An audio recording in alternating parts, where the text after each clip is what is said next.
سارة سمير تدون اسمها بحروف من ذهب في تاريخ مصر الأولمبي. طب ما تيجي نشوف. يلا بينا.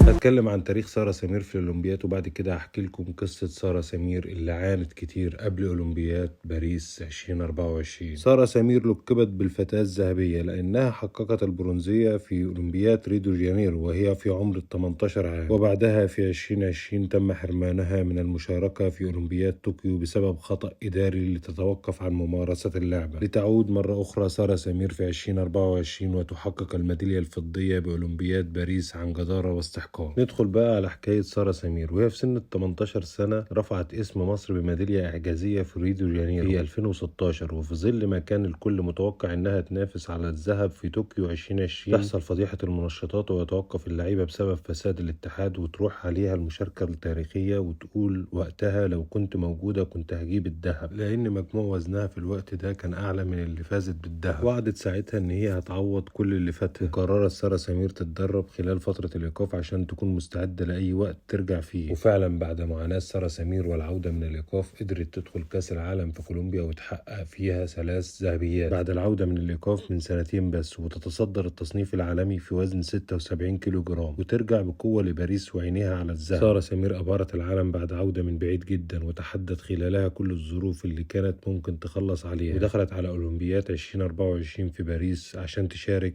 ما كانتش مشاركة مشرفة بل حققت فيها الفضية، وبكت في الآخر قدام وزير الرياضة على إنها ما حققتش الذهبية، وقالت أنا كنت عايزة الذهب لأن كان طموحها فعلا الذهب. شكرا سارة سمير لأن خليتي نشيد مصر يتعزف في فرنسا. كان معاكم محمود الجندي، ما تنساش اللايك والمتابعة وبشكركم.